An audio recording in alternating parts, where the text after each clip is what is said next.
Didn't stance. Horse. And glove. Good. All right, welcome back to Brian Hawkins Kenpo Karate. We're here at our West Los Angeles dojo today, and we are on week 5 of our curriculum rotation. So week 5 for us is forms, sets, and kicks. Those are the main areas we're working on, forms, sets, and kicks. So I'm not going to work on all of the forms today that we have for ranks yellow through green. I'll hit on some of them, or maybe hit parts of almost all of them. We're not going to do all the sets, but we'll hit on some of them. Just give you a flavor of anybody watching this right now probably knows most of your yellow belt stuff through green belt stuff. But at different dojos with different associations from different instructors, it's placed in different order and whatnot. Plus, we do it differently. And like I've said before on these videos, when I first got with Ed Parker personally, I'd already been through the system 2 or 3 times back in the early 80s. But when I got with him and went through it one more time, he made a number of changes. So I like to share some of those changes with you guys. Like I say, not all the changes, not all the insights, but a number of key insights that he worked on me with back at that time. All right, so if you're ready to go, we're going to start with a kicking set. And when you're looking at sets, I explained in another video when I was working with advanced belts, I was working on part of long 3, part of long 4, and part of 2-man set. And I was saying the way Ed Parker looked at the training of our system is the same way I've done it all the years since I was with him. And you have very rigid training, meaning there is a very specific way to do certain things, and he wants us, and I want, all of our instructors want our students to do it exactly that way every time. So mold yourself into that position of, I must do it exactly the same way every time in terms of form. And that's your katas, your forms, and your sets. And then you move on to techniques where there's a little more wiggle room. So you have the ideal, what if, and formulation. Of course, and that's all works into spontaneity. That's good. A little bit of wiggle room, you start being a little more self-expressive. And then you go over to your freestyle techniques. Freestyle techniques, from the minute you learn a freestyle technique, you're shown 2 or 3 options. So there's a lot more wiggle room, a lot more self-expression. And then in freestyle, which is just sparring, whether you're sparring with just striking or with grappling as well, now it's freeform. You just do whatever you want. And that's most of that is purely spontaneous. So those are the different areas, the way he looked at training. And I still teach all my students all these years the same way. And that's something I would like to share with you guys. So you see kind of how we do it, and maybe you can enhance your own training or your own methods of teaching people that way. So let's start with kicking set. With me today is Ian Lauer, of course Trevor Rice. Let's do kicking set for right now. So if you look at all of your sets are where katas work on a lot of different ideas, and eventually once you get into short 3, they start working on different techniques put in sequence. And katas will teach you a lot of the history of those techniques, meaning the original way they were done, or one of the earlier versions of what you were doing with those techniques. And you put it together and that's kata. But it's a bunch of ideas and a bunch of techniques put together in a sequence. Sets are taking certain basics out of those katas or out of the system and putting it together, so you work on just very specific things. Kata may work on 25 different things, ideas of motion and whatnot, methods of execution, basics. But sets are much simpler, and there's a place for sets. All right. So this one of the first ones we do for our orange belt is kicking set. Now it's not just kicks. I've seen people come through and do kicking set, and their kicks are fantastic, but the other parts of the set aren't fantastic because they're not paying attention to their stances and their foot maneuvers. So a kicking set is made up of 3 groups of basics.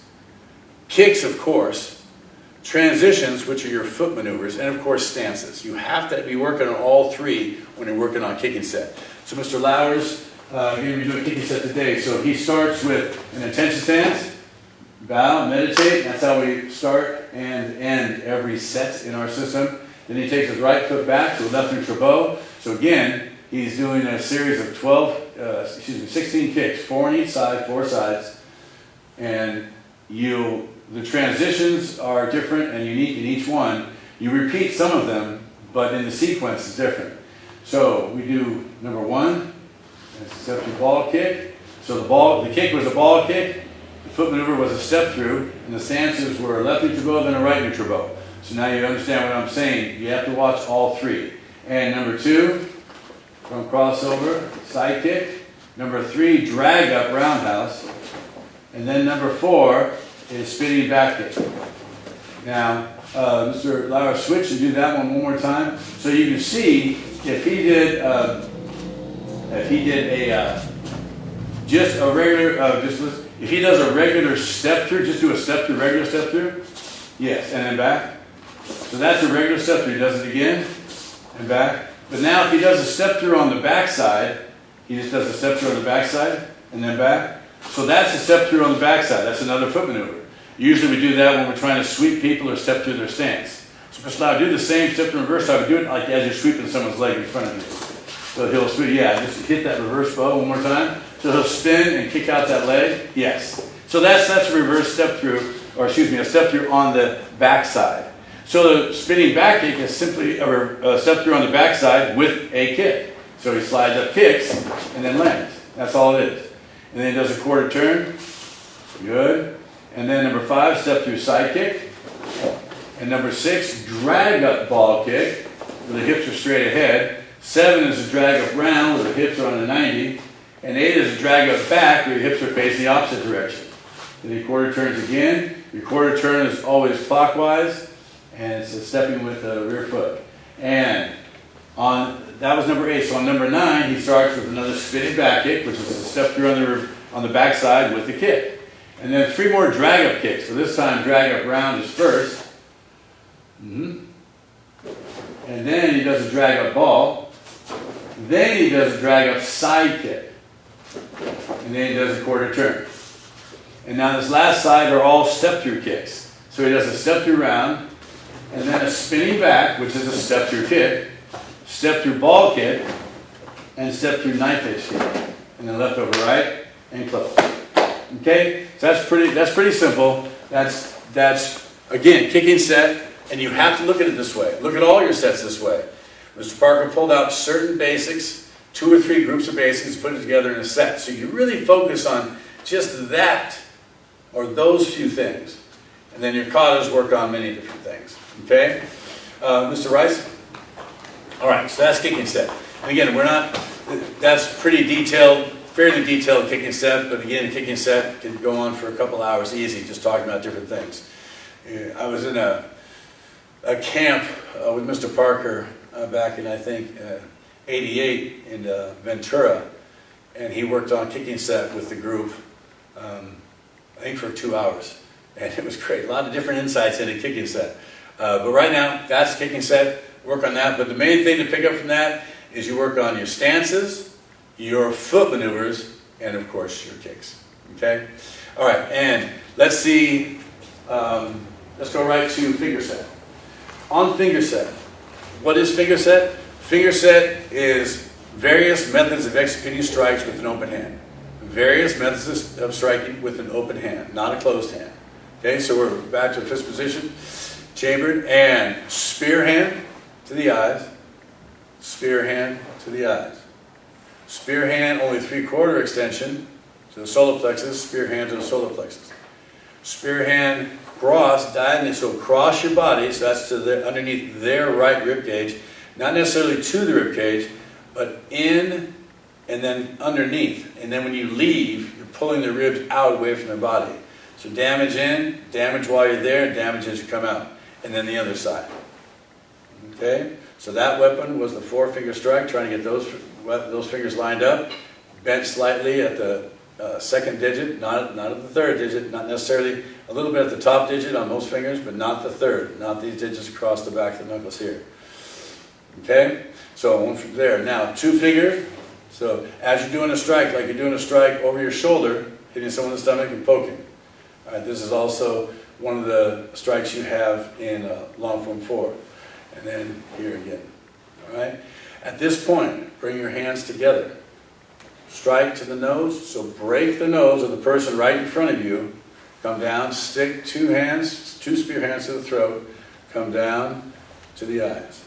Come over. Now you're doing your finger whips. So from here, we're going to go all the way out and whip, striking with the back of the fingers, and pop, come right back. So keep it loose. It's not tightened up, it's loose. And as you start to throw it, it's your shoulder, your elbow, and then your wrist. Boom. Shoulder, elbow, and then wrist. 3 joints you're working off of. Pop. So that's like a cobra sitting on top of a rock. And you're striking in. And the other side, and strike in. And then underneath, like a rattlesnake underneath a rock, and strike out. Come in, cover, and strike out. Clear with a straight spear hand. Slice, so that's a 2-finger slice, all the way through with your whole arm. And now isolate your elbow and do just wrist. So it's 1 slice, 2, 3, hook. And now 1 slice, your whole body and form, boom, and then pop, pop, hook. Linear heel palm claw, bop, bop. Linear heel palm claw, 1, 2. Circular double heel palm claw, into the groin of the person behind you, and that's with the heel palm claw. The heel palm hits and then the claw. You don't turn it, it stays in that position. Boom. Alright, and strike. So this is circling up to the groin, this is circling down. They're both circular. So if you look at them on this, there's circular actions, circular actions. Boom. And now, linear heel palm claws, linear heel palm claws, groin. Rip up their body from the groin to the face. Right hand on top, left hand on bottom, grab the top of the face, grab the bottom of the face, rip out, pop, pop. So hit heel palm fingers, just showing us two-stage action. And then strike, remember, heel palm. Now the person in front of you is facing the same direction you are. They're facing away from you. Hit them in the mastoid, hit right behind the head, and it knocks their head forward. Now jump in front, catch it with your hooking fingers, and anchor back. So this is behind their shoulder blade, so we hit them, get ahead of them, catch their eyes, and then anchor back. Pushing with my elbow, pulling with my fingers. Same thing, so you can hear it pop, so as I hit, and then go out in front and snap it back. You can hear the gi pop a little bit, and then boom, and then close. Okay, so finger set 1, finger set 1. All right? When you're doing finger set 1, and again, when you're thinking about categorizing things, as Ed Parker did many years ago. So you'll notice at least one thing. This isn't all the strikes that can be made with open hands. It's just displaying some of the strikes that you have with an open hand. Then striking set later on is some of the strikes with a closed hand. So a lot of different striking surfaces, a lot of different paths of action and methods of execution. That's what striking set is. So you can see the kind of the difference between the two. Okay? So keep that in mind. So you have kicking set, we just did, 3 sets of basics. Striking, finger set, which is various methods of striking with an open hand. And now let's do stance set. Stance set is, again, focusing on certain basics. Obviously stances, but what else are there? Foot maneuvers. Stances and foot maneuvers. Are there hand positions? No. Stance set 2 has hand positions. All right? And one of the reasons, a lot of times people ask, well, how come you have your hands on your hips? 2 reasons. One, to isolate your hands. So you don't have to think about where they're supposed to be. Are they here? Are they here? Are they here? Where are they? Doesn't matter. They're here. That's one reason. The second reason is, when you're looking in the mirror, and we have these mirrors in all dojos, so it's not simply for our vanity, it's mainly to see our form, to check on our form. So I can see where my hips are supposed to be. It looks like they're straight ahead, but when you have your hands on your hips, you can feel, you add the sense of touch. Not only can you see where the hips are, you can feel where they are. So add the sense of touch. That's why your hands are on your hips like that. Okay? So let's see, stance set 1, stance set 1. So they're going to come forward because we move back for most of this. So we're in attention stance, bow, meditate. Good. And the minute they bring their feet together and start their actual stances, start the counting, there's 22 counts, their hands go to their hips. So 1 is attention stance, 2 is a horse stance, 3 they step back, and 3 is a right neutral bow. We do most things on the right first. So we have a right neutral bow first. That's move number 3. And then a cat stance is move number 4. 5 is to the horse stance, 6 is a left neutral bow, and 7 is the left cat stance. Now you see in a cat stance, that's a left 45-degree angle cat stance. The only thing on a 45-degree angle is your back foot. Your hips, your shoulders, and your front knee and foot are all pointing straight ahead. But when they step back on number 8 to a twist stance, their hips are going to turn. And 8, so as they step back, the hips turn so they're facing the same way as their front foot. The twist stance, that's proper. And then they unwind on the balls of their feet to a neutral bow, rear cross again. So you're working on the foot maneuver of rear crosses now. And then unwind. And now we're done with those for just now. Now you go to a reverse bow, and then to a forward bow. On move number 14, we switch front to back to a neutral bow. So front to back switch. And then 15, you go to reverse bow, 16, forward bow. So now you're going to work on twist stance, but not front crossover, rear crossover. Now it's in place twist stance. So they pop into an in place twist stance, boom. So there's a straight line from their front heel to their back ball. And they're going to, as if they're doing a knee strike to someone, they thread that left leg through and strike and then land in a side horse stance. And then they do the same thing, pivot on the ball, the back foot is pivot into a in-place twist stance. And now they simply unwind to a neutral bow, and then back to a horse stance, and then intention stance, and then meditate and close. So your hands are on your hips for 22 counts, and that's one of the ways you know it's right. So 22 counts on that one. All right. So working on these things, those are 3 of your primary sets for the ranks of yellow through green. All right. So on some of your katas now, on short form one is your first kata, but you can see, as you'll see if you, I'm sure have realized already, you have the sequence of blocks are always inward, outward, upward, downward. In short one, short two, long two, the series of blocks are always inward, outward, then upward, then downward. 4 basic blocks. Short one is like when you frame a house. You build the foundation by learning your stances, that's your foundation. Then you build just the rough stud frame of the house. That's what short one really is. When you start adding all the different parts to that structure and make it an actual home, that's where your long one and short two and long two come in. You're adding the siding and putting in everything you need to put in to make it an actual home, not just a frame structure. But short one is the frame.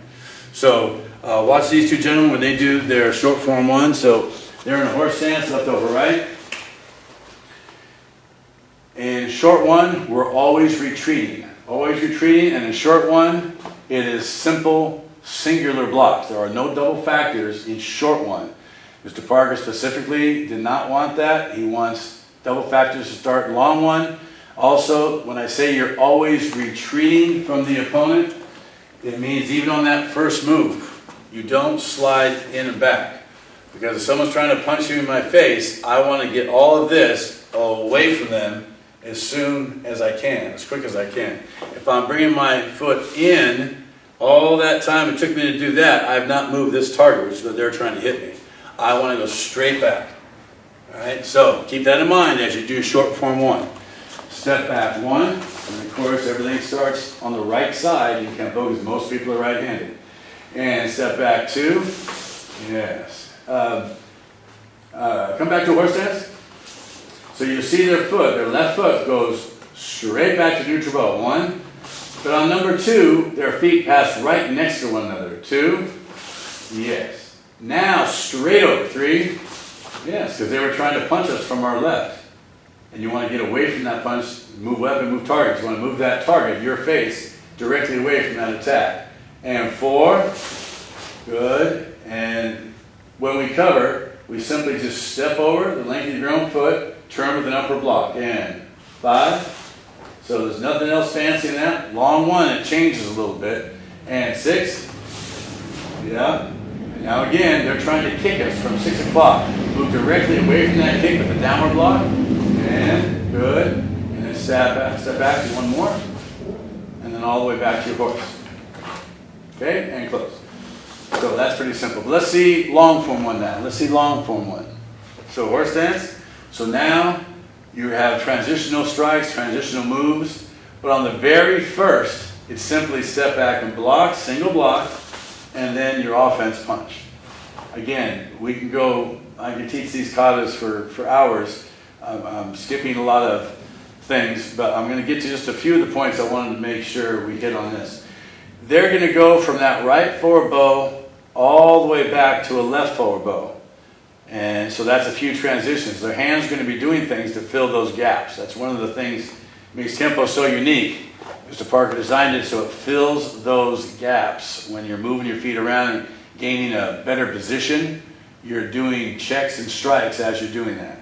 So as they start to come back, they do a right inward block as they pass through that cat stance, and then they continue stepping back and do your left inward block. So those are two blocks. The first block was your minor block done in the cat stance. Your second block was your major block, which is done in the neutral bow, and the major blocks are the ones from short one. And then of course forward bow punch. So now we're getting an offensive maneuver in long one, as we did not have one technically in short one. And now again, they're going to step directly over with the inward right, outward left. Boom, boom. And then they punch. But now this transition is different. It's the same as the second transition. As they pass through a left cat stance, they do a left inward block, continue with the right upward block. Outward block rather. There you go. So it's inward, outward now. So the first sequences were inward, inward. This one was inward, outward, and then punch. Now on this next move, this is something Mr. Parker showed me that I had not done before. When you're in a forward bow this way, he wants you to step to a modified neutral bow, otherwise known as a reverse neutral bow. So this is a forward bow, but if the person behind me is called a reverse bow, but it's technically a reverse forward bow. But when I step over and change my weight distribution, it also moves me closer to that person, and I turn my hips. This is called a reverse neutral bow. See, my hips are over here now. They're not there anymore. They're here. As I do that, boom, you hit with an elbow strike. That elbow strike, you can think of it to the chest and think of it to the face. And as I then turn from this reverse neutral bow, I turn to a neutral bow. Now I'm facing them. And on that move, we went from here, pop, and we hit them with our forearm to the face. And then a forward bow. So the transition, we'll three do it together now. We're going from a forward bow. I step to a reverse neutral bow. Boom.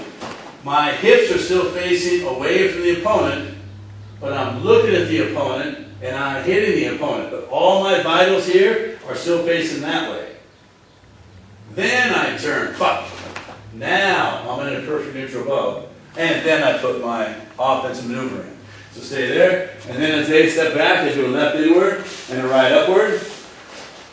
And they punch. Good. And then, of course, instead of stepping away from the opponent like we did in short one and so far a long one, now we're going to step towards the opponent. So, gentlemen, just go to the transition cat stance. So as they do a transitional cat stance, they're doing a left inward palm up block. They continue stepping forward with the right downward outside block, and then they punch. And as they step back, they do a right downward inside palm up as they pass through the cat stance. And continue stepping back with the left downward outside block and a punch. And then they're going to do 3 inward blocks. 1, 2, 3. And step back. 1, 2, 3.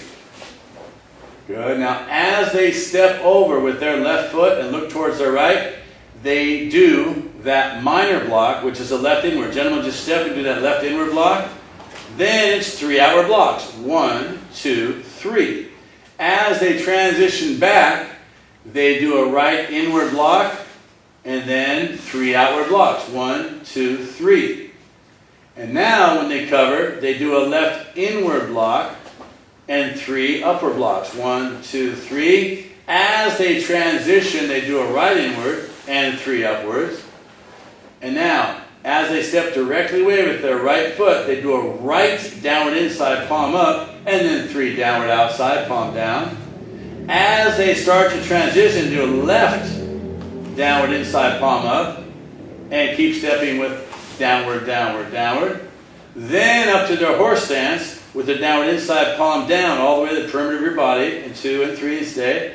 And then the next ones they're going to do downward inside palm up, and those are only to their center line. And 1 and 2 and 3. And we talked about this in earlier lessons, why those only go to the center line and the other ones go to the side. And then their push downs, 1 and 2 and 3, and then series of punches, but 2 at a time. 2 punches to 12 o'clock, 2 punches on the 45, and on these you're trying to show transitional and modified horse stances, because you're rotating your hips and shoulders, but you're not changing the foot maneuver or the foot position or your knee position. All the way to the 90s, punch, punch, and then uppercuts, punch, punch, left over right, and close. Okay? So, just one quick clarification. When they did their last block here and punched, and they did 3 inward blocks, we're going to face this way now and do the same 3 inward blocks. So if Mr. Lauer is here in front of me, and I just did this punch, when I'm about to do 3 inward blocks. So before I got with Mr. Parker, I can't remember what I was picturing was going on here, but it wasn't this. I don't know what it was. But he does a left punch, I rotate and block it. But now he throws the right punch. And what Mr. Parker's trying to show us is you don't have to go all the way to a forward bow, because 2 things happen. Let's say he even got this close. If I go to a forward bow and this doesn't get there in time, I'm actually putting my face right into, I'm moving towards him. But if I go to a fully rotated neutral bow, because here my hips are here, regular neutral bow. But now if I just rotate to here and get all that rotation, I'm still 50-50. I didn't go in. He says you don't have to lock your leg. Lock your leg is when you want to get linear power. So if I want my mass, my weapon to go through his mass, then I get boom. Because this is backed up by that. But that's not what I'm doing. I'm hitting a rotation, and then back to this one. Boom. So it's 1, rotate 2, rotate 3. Those are modified neutral bows. What he called them fully rotated neutral bows.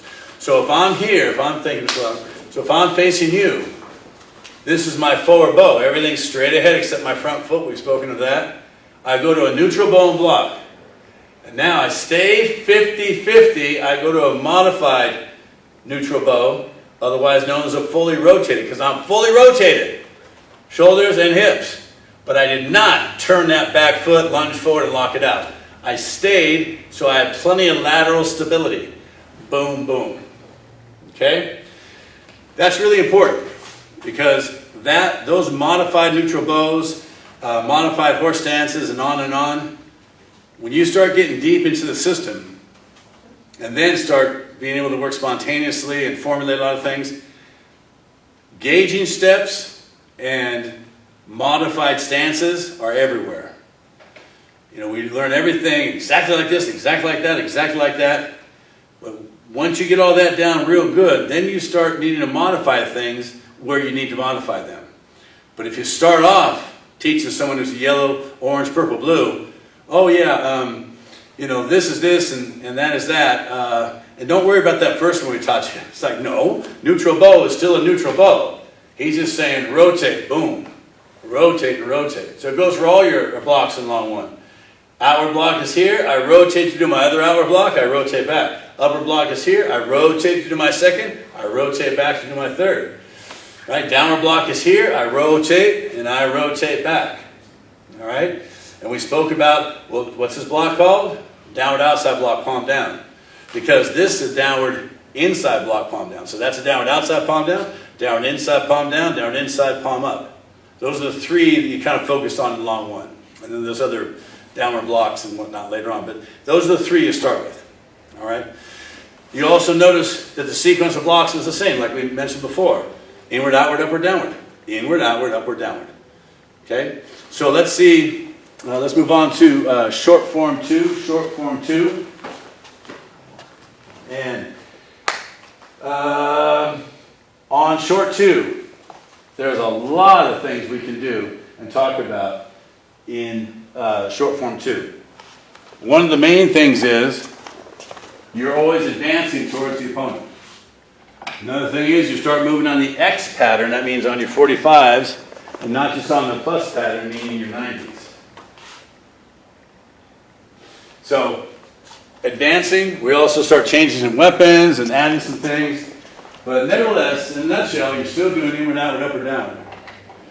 So when they step forward with short 2, they step in 1, they block, and then slowly come in. And 2, they step in, block, slowly come in. 3, cat up, strike. And 4, they cat up and look and strike. See, that's your outward block and your punch. And on 5, first they spin to a cat stance and look. So remember, you're always going 90 degrees. Your cat stance is 90 degrees from where you're about to step, meaning where the opponent is. You step in with your upward block, strike the throat, and then drop to a wide kneel. And then we cat up, look, step in upward block, strike, drop to your wide kneel. And then the cat up, look over your shoulder. So right now, they're in a cat stance facing 730. Their body is facing 730. But they're looking towards 430 because that's where the attack's coming from. And they step in with the downward block and step through with the heel palm. And now the opponent's coming from 730, so they cat up to 430, but they look to 730. Now in reality, you're not stopping your kata like when you do it, but this is what you're supposed to be passing through, this position. Because a step in on the opponent is very different than stepping away from the opponent. Because now you got colliding feet possibly and clashing stances. So step in and strike and step through and heel palm. Good. And now you envision the strike coming from behind you. They pivot and do an inward block. Step in with an outward block. And they keep that block up and they're going to strike to the throat with the half fist, passing through a transitional forward bow. They strike. And now, right from there, their hand goes from point of origin. The right hand goes from point of origin and does an inward block as their cat stance is up. Step in with an outward block. And then half fist. And then they go up to their horse and close. Okay? So, on these attacks, again, you're always going in. So we said inward, outward, upward, downward. So the inward block is pretty easy to understand. So we're stepping in, and as I strike his arm, and then if I was going to go strike his throat, I still have to have this hand checked because it's still live. Unless he's dead, and even if they're dead, they might still be twitching. So like Mr. Parker said, an accidental poke in the eye is still a poke in the eye. So on his way down, he can poke in the eye. So I block this limb, and when I go to strike, this one takes its place. So see, I'm checking this now. But I don't want you to go this way with this hand. A lot of people do this in the kata, and then they go way out here. You might be out there, but in the kata, don't do that. Block, and then come straight in. And remember, it's neutral bow, and then slightly modified, meaning I drop a little lower, and I push in. So in short 2, we're also changing speeds. So yeah, when I come in and hit hard, so I come in right away, but then I slowly, it's as if you're this close, and you're slowly going to push this person away. Yes, you're at their throat, but that's, envision it that way. That's the way I always pictured it when I was first doing this, is you come in and hit fast, but then slowly, as if my hand's already there, to slowly push them away. And as you're here, again, it goes to the throat. So in short 2, he has you start changing speeds. So it's fast and then slowly push away. So you see my arm ends up being straight. And this hand's still on my center line. Block, straight out. That's how short 2 should be. Okay, on the first move. On the second move, again, so what's the attack on the first move? Same as it was in short 1 and long 1. What kind of punch? Can't answer that. So it's a right roundhouse punch. So roundhouse. So this was a roundhouse punch. But in the second technique, we're doing a vertical outward block and a punch. We are doing a vertical outward. So what's the attack? A linear attack. So this punch is coming straight in, And how do we know that? Because we know, as good Kenpo people, the vertical outward blocks are designed against linear attacks. Extended outward blocks are for circular attacks. So if his punch is coming straight in, he was like, whoa, just bring it straight up. I don't need to bring it any further than that. If he was coming around, then you're way out here, because that's where it was. It's a circular. But this one's linear. And the thing with this, thank you, sir. So when we did our second move, we're here. So we're all here on number 2. You're going to start catting up, and you don't really stop here, but today we are. Look to your left. And these, your offense and defense, are thrown simultaneous. So it's not just that you're throwing in more offensive moves now and going on your 45s and stepping forward and all that. They're simultaneous. It's not a block and a punch like long one. They're together. Together. Same exact time. So when I attack his arm, I'm attacking their solar plexus. Boom. So don't do it as high as the shoulder, as high as the solar plexus. Okay? So that one's same time. Alright? On the third technique, so count number 5 and 6. On the third technique, remember we said, what are the attacks? Inward, outward, upward, downward. So this next move is an upward block, but with an attack. So if Mr. Lauer's here, and he's throwing the overhead punch, it's coming in this way. Boom, hit me in the head. So I'm going to block it, but you do these things, think of them separately. So I can go, whoa, here comes something. Or I can just step under, wow, and hit him in the throat this way. And that's what you're doing. This was new. I was originally taught coming and doing this as my move, which is fine. And like Mr. Parker said, no, he says that's a good way. And I believe he used to teach it that way at one time. But he said, no, I want it to be just like technique number 2, is where I'm doing the upward block, but striking the throat at the same time. So it's a middle knuckle strike to the throat.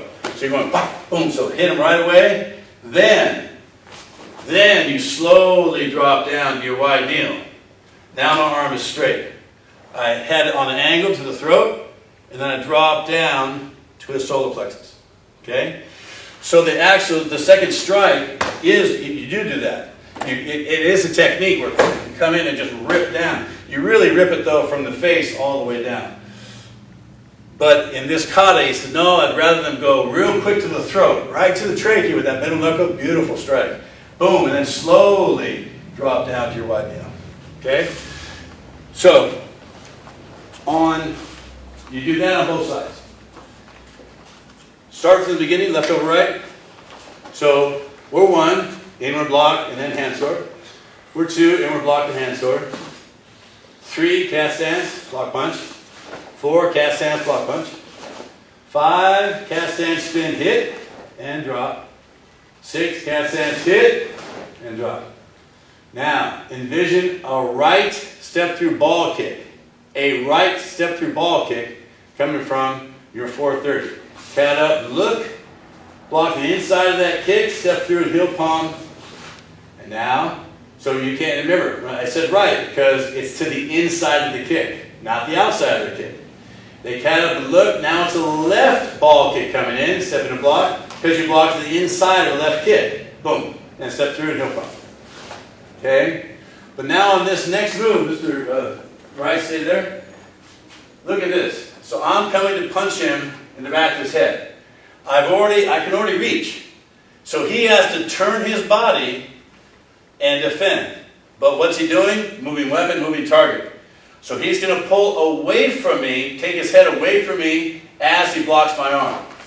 So he pulled away from me to a cast stance. And this is the part that most people don't really focus on, and you need to. If someone's coming from behind, one more time, if someone's coming from behind, it could be a punch, it could be this, could be that.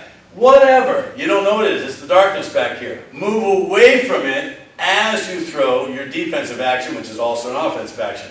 So as I'm coming in, before I can get there, he spins around, bam, hits the inside of my arm, immediately steps in with an outward block, and then a half fist to the throat. So those transitions you learned in long one, the transitions you learned in long one, the transitional block, and then strike, right? Transitional major and strike. Now you're putting it more into you're applying it to an actual technique. So now when you're here and the punch is coming back to your head, you're 1 in a cast stance, 1, 2 in a neutral bow, forward bow. So you're in this position. You're coming around 1 and right away 1, 2, and then 3. And then 1, 2, and then 3. And then horse compose. Okay? So when you're doing your katas, it helps to know exactly what the attacks are. Like I say, earlier on in my career, I didn't know a lot of the attacks were. So it helps when you do understand them. And so let's do a little bit of long form 2. So long form 2, or rather in short 1, we always retreated. In long 1, we retreated on every move except for 1 during the downward blocks. On short 2, you're always advancing except for that minor block on the end of the techniques towards the end where you spin around, because you actually are moving away from the opponent and then in on them. So you did move away just a little bit. In long 1, we're always chambered. Short 2, we're almost always checking. Long 2 just kind of combines a lot of these ideas. Parts of long 2 has all those blocks at the end of long 1. Now it has in long 2 its techniques, but there's a lot mixed in, So, from a horse stance, left over right. Long form 2. Just going to do it nice and slow, and then I just want to highlight a couple things. So long form 2, they step in 1, and 2, and 3, big time forward bow, and 4, and step in block, and then hand sword, spear hand, and hand sword again. Good, so this gives you a little bit of the strikes from the original version of 5 swords, which is what this is. It's part of the original version of 5 swords. Then they get up and look, and they step in a block punch, and that part is exactly like short 2. Then they add things. They add another punch in a modified horse stance, knees bent and heels pushed out, you're still in a modified horse stance, and then punch again, modified neutral bow, and that's punching down to the solar plexus. Then they lean back and kick the knee and punch vertically. Boom. And then they get up and step in, block punch, punch, punch again, lean back, knife edge kick, and vertical punch. Good. So the attacks for the first 2 techniques was a right roundhouse punch, left roundhouse punch. Attacks on this, again, straight punch, and then straight punch. So do the next move, gentlemen. They go to the cast stance. They step in universal block, forward bow hammer fist, heel palm claw, and then 1, 2, 3. Okay? So remember the sequence of the blocks is inward, outward, upward, downward. What throws people off is, gentlemen, do that very first move again, universal block. They say, well, that's a downward block. Yeah, it's actually just a preliminary move, because then you go to your upward block with your hammer fist. Yes. And then you do your heel palm claw, and then 1, 2, 3. So he just adds a little move before it, but the main thing is the upward block you do on the second act of that technique. Okay? And what we're doing on that one, again, a lot of times, when I was coming up through the ranks, I can't remember what we used to do this for, what we practiced it for.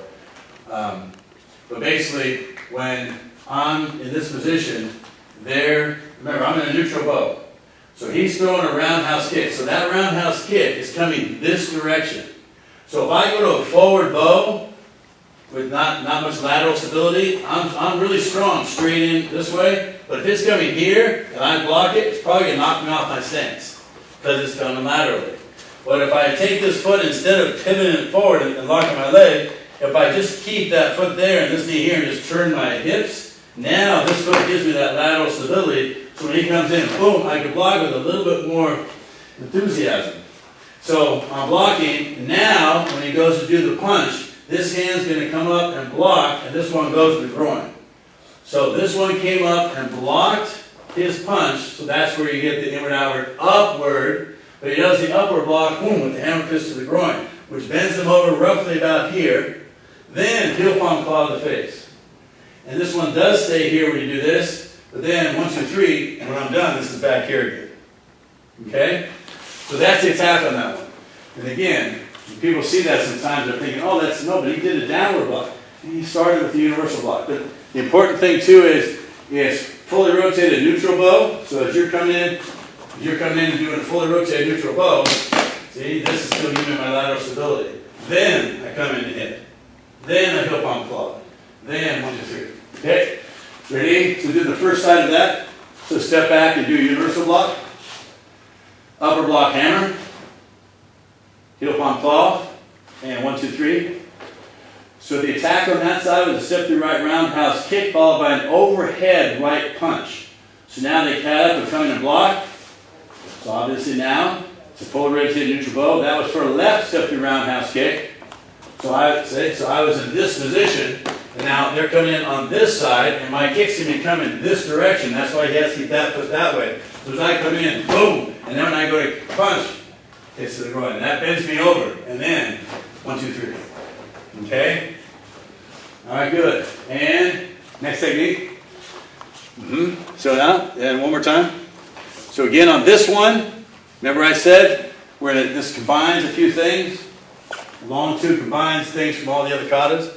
We step, the attack's coming from my 430. I step away from the attack. I don't step towards it on this one. So step away from the attack, do a downward block back, now go punch. Now kick punch, stomp punch. This time, take your right foot and step toward the opponent. Downward and back knuckle, now punch. Kick punch, and stomp. Now keep your right hand where it is, front cross and break their nose. So, let's just do that one from here. Stay right there. Just right here is good. So I came here. So someone's coming and encroaching. I'm going to front cross this way, boom, and bring my hand straight down, boom, in the bridge of his nose. Right down, coming from high to low, boom. This is important because it's this move, and as I step in, bam, I'm hitting uppercut, and then forearm strike. So as you come in, break the nose coming down, and then boom, double strike, 1, 2. So you already hit once, come in, go up, and from there, bang, then break the collarbone with a downward torquing heel palm. So it's 1, 2, 3. And now from here, I just shoot straight up, because once I hit, this stays, and I'm going to guide myself up my wrist and into his eye. Drop it, now I frame it, I come in, same eye, frame it, come in, same eye. So what you end up doing is hit here, drop, 1 for kata, don't go past your elbow, then you get ready to have your arm bar. So you're here, 1, check it, 2, check it, 3. Okay? Visualize that when you do that one.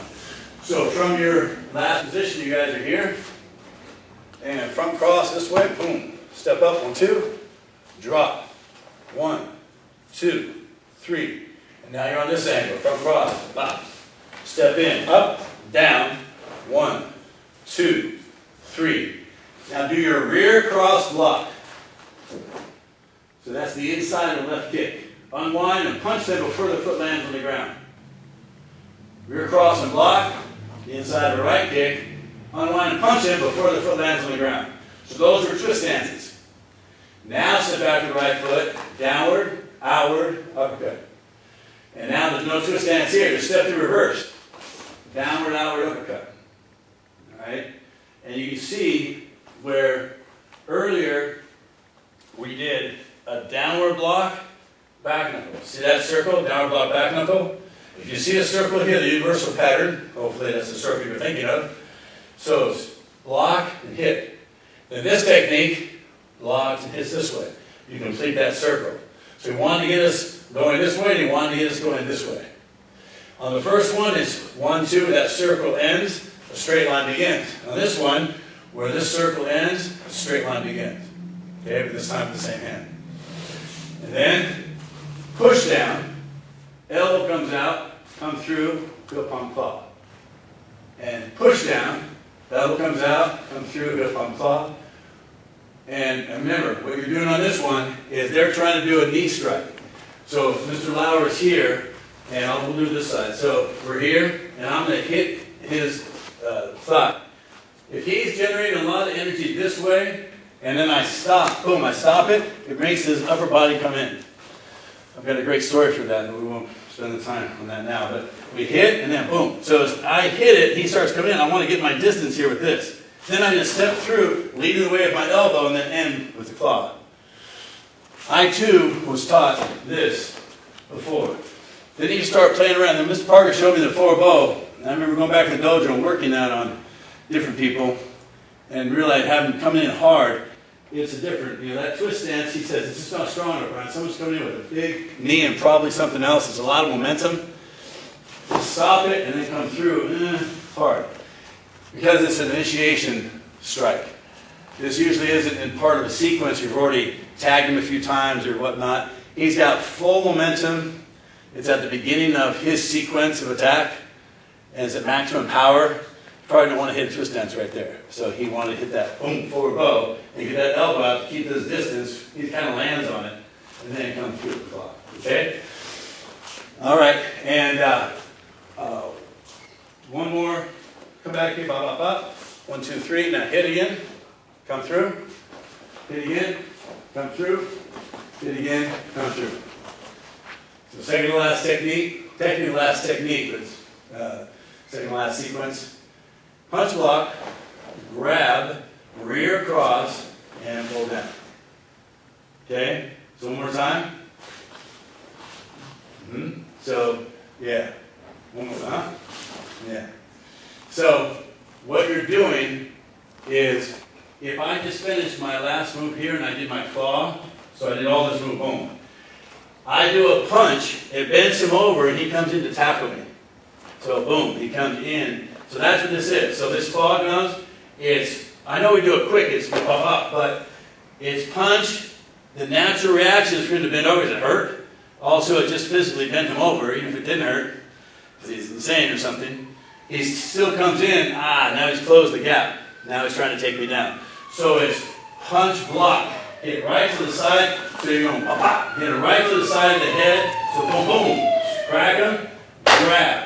So whether you're grabbing the flesh, the hair, whatever it is, for here, you're just going to strike the side of the head with your inward block, forearm strike, grab. Now anchor this first. Don't have it out here and you try to do a rear cross. Anchor it, now fuse this, rear cross. Unwind, boom, elbow. So that's what that technique is. One more time, in the air. So we're here, punch block, grab, rear cross, big circle elbow down. Now here, just grab, anchor, rear cross, big circle down. And at the end, it isn't technically a technique. You're just displaying, just showing some elbows. Inward elbow. So take your elbow, set it out here, all the way like you would be taking it to the center line, to the head, to the target here. Hit. 2 outward elbows. Upward elbow and back elbow. Left to the right, close.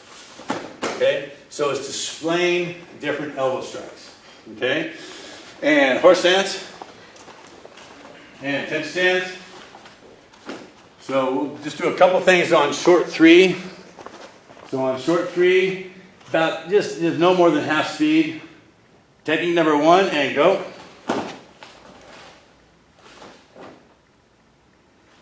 And 2.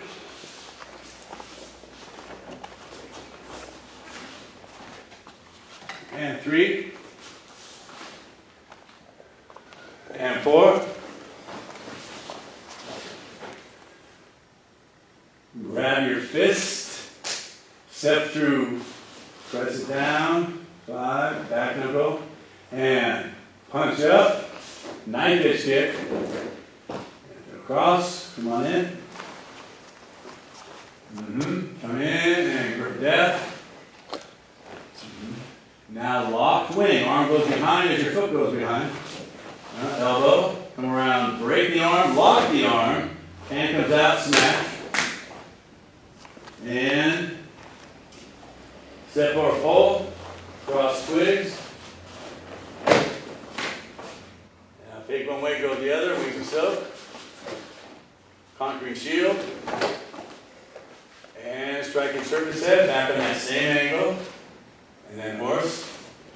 And then close.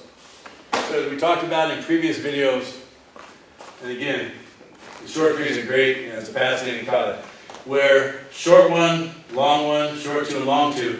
Mr. Parker's working with different ideas of motion. And yes, sequences that we would call techniques, but they're not sequences and techniques that appear in the system. But they're nice little sequences and techniques that are ideas. And they're only in the kata. Short 3, though, is where you really start learning Ed Parker's, not just his techniques put into the kata itself, but the way he put together sequences one to the other and themes and things like that. But very important kata, but it really is a demarcation point. Long 2 to then short 3. You know, in the 70s, I was in the Shotokan system and also Kung Fu system. And when I came to Kenpo, there was a lot of similarities because the Kung Fu system was sort of a blend of a little bit of Kenpo and a lot of Kung Fu. So they had, in Shotokan, their second or third kata was pretty much our long one. Their first kata was pretty much our short one. Pretty much, not exactly, but close enough. Simple. And in the Kung Fu, they had a kata that was number 2 or 3 or something, very similar, similar action and motion of in short 2 and long 2, just different things like that. But short 3 departs. Short 3 really is that's where Ed Parker's American Kenpo, that's Ed Parker's system of American Kenpo starts moving forward, you know, and it accelerates from there. So one of the things I also mentioned to you guys, what Mr. Parker told me, is the katas show you a lot of the history of his art. So meaning the way we do the techniques in certain katas are some of the earlier versions of the technique. And so I want to make sure you guys understood a couple of these. One of them I really like. Mr. Bryce, what are you doing this one? It's where he's crossing talent. In crossing talent, we pull back, we come across and grab. So the way we break their grip, especially with someone larger and stronger, we don't have our arms so far away from our body where it takes shoulder muscle. We pull our elbow to our side, even if you have to step forward to do it. Bring yourself forward and not them forward if they're just keeping you strong. Just even get there. Get that hand to the side. See what I did? I went from here to here. Because now all you have to do, keep this here like a statue. You don't have to do anything with it. Just keep it there. And as you step, your hips do the power to have the force. I just step in and it breaks the grip. I didn't really have to do anything with my hand. I didn't have to push away, which is shoulder strength. I just came here, let the rotation of my body and the mass of my body just step in. The structure itself, when I start moving my structure that way, it'll break the grip. In this technique though, if Mr. Parker's original version, one of his original versions for this, was if that grip is so strong, especially if he's got 2 hands on it, it's you might have a problem. So what he used to do is grab his own fist.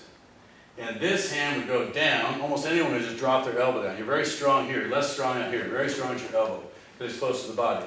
I would just grab. So this drops, right, and this pushes. So basically this is pulling, this is pushing. So try this against someone in your life that's much bigger and stronger.